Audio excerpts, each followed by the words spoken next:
mind, I would love to share with you a unique feature of this book. Yeah. So in this book, there are QR codes. And so you'll be able to see, let's say the first page right here. This is Brent Scheibler from Manasquan. And it's hard to get, okay, there we go. So you can see the QR code, okay? Now, if I scan that on the phone, I wonder if it'll work. So my phone's plugged in here. I'm going to show you how it works. Okay, good. And then I'm actually going to play it because it's only like 4 minutes. Go ahead. But it's actually really, and this is just, again, just shows, let's see, we got here. There we go. Just scan it. A little link comes up. And we're off. What happens is the page comes up. You can see him on the page. Oh, wow. And then you just push play. It says his name, the patrol he's on. Right. I don't know if you can. Hold the phone up to the camera. Okay, we see that. So that's what comes up on your phone. Wow. And there's a little, arrow, play arrow. Let's see if it works. Does it take a little time to come or the phone's on? It's playing. Huh. You can make it louder on your end, or you want me louder here? That's as loud as I can get. Okay, hang on. It's not coming through. No, it's not coming through the system like before. Do it again. Unplug it and plug it in. It's probably try your phone again. We tested this too. Yeah. Okay, try it again. Sorry about that, but it's amazing. Get to the beach. There we go. There it is. There's been a surf forecast that it's going to be at least 6 foot by midday, and we have everybody in the higher ups, basically our chief and the beach manager, deciding around like 9 o'clock in the morning whether or not they should shut down the beach because it's getting kind of dangerous already. So we're sitting on our stand, me and myself, 2 stand partners, and these 2 guys come off from their beach house, and they look like they had obviously been out very late the night before, look a little inebriated. Not very uncommon to see, especially like a weekend crowd. And they jump right in the water, so we're like, we start whistling at them. Is your phone high up? Move in, not to go past your waist.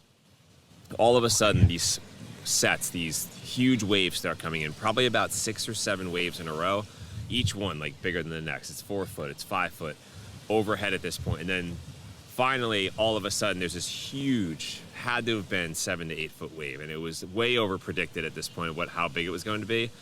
And all of that water needs to go somewhere. And in lifeguarding, we call this a washout. That water kind of swoops around and basically creates like almost like this like whirlpool, and it can't just sit there, so it forces itself back out, and it'll carry anybody with it. It just pulls these guys out the second it starts pulling backwards, and these guys immediately sobered up quickly and start screaming and panicking. And there's no shot they're going to get in on their own. So we, 2 of us, myself and someone else, jump off the stand, jump right into the wash because that's the best way to get out to them as quick as possible. By the time we get to these guys, they're screaming, they're panicking. And I don't blame them. They definitely didn't know what they were doing. And then all of a sudden, we have them with their torps. They're panicked. We try to calm them down. We're out past where the waves are breaking. And then we turn around. We're at least 150 yards offshore. That's how far it pulled us off. So obviously, it's going to be very difficult for us to get them in, especially with sets now nonstop coming in. It's going to be like a little hectic trying to bring them in on our own.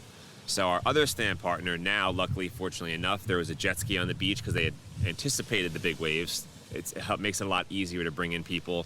You just time in the sets, you drag them in, you dump them into the shoreline, and we swim in, and the jet ski goes back out for everyone else. So at this point, by the time the jet ski is able to get over the waves, which is he's like literally going over like jumps. It's almost like Hollywood like movie. He's like it's very, very, very sketchy to say the least. My one stand partner has this other guy who's panicking. They're getting swept north of the beach, further down. He just goes, listen, I'm going to take them. So they go around the jetty. We're kind of fighting the current. The jet ski gets to us first as the other guys are kind of drifting down the beach. So we jump on the back of the jet ski, and we're waiting for the waves to kind of calm down so we can time it.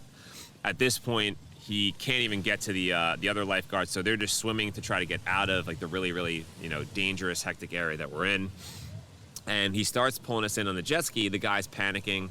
I'm like, listen, we're going to get in. I know we've been out here for a while.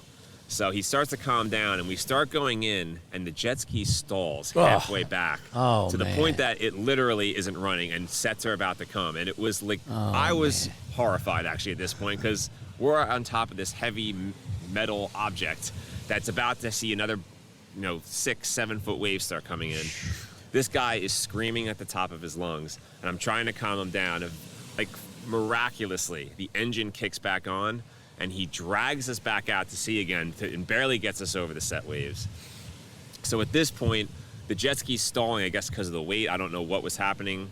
We hadn't used it all summer. That was probably the problem. So he tries to pull us back in again. It stalls before we can even get in again. At this point, I'm just like, I roll the guy off. He's screaming. I'm like, listen, if we don't get in, the Coast Guard will get us. We'll swim out here all day, but we're going to try and get in now. We start swimming in the sets. You know, at this point, I just held onto the guy and hugged him, and the waves just pounded us all the way, but it dragged us to the shoreline, and we washed up. He was grabbing sand and kissing land like he was a 15th century explorer at sea for a year. Wow. I had never seen someone so happy to like literally touch like sand. I was exhausted, and I was, you know, the little bit of the panic that I was feeling subsided. 10 minutes later, my stand partner had got swept down 3 whole beaches to the north. Same thing, they just got knocked all the way in. Needless to say, the beach was shut down for the rest of the day after that. Wow. That's some story. I love how you can hear all the waves. Yeah. Yeah. That was an incredible story. Like, where do you start with something like this? Like, who's the first person you talked to? Did you have any connections? So it started by the first Beach Patrol I did the interview with was actually Manasquan. Okay. Because I knew someone who was a lifeguard who followed my page. And then from there, it just grew because then they told people about it. And then beach patrols would contact me, or they would tell me about other beach patrols, and I would contact them all through Instagram. And I wound up through 7 weeks visiting 20 beach patrols and interviewing over 50 lifeguards. How big of a part was Tim Harmon? Did Tim Harmon help you out a lot getting in contact with people? Tim Harmon, not so much with getting in contact, but he was critical in making sure that everything was factual, that I had everything squared away, that I was not going to be embarrassing either myself or the lifeguards with the content I was putting in the book. He was extremely encouraging the whole time, and he's thanked at the beginning of the book for the work that he put into this. So, I mean, not that he put into the book, but into me, to making sure I'll have the best quality book possible. Yeah, absolutely. Yeah,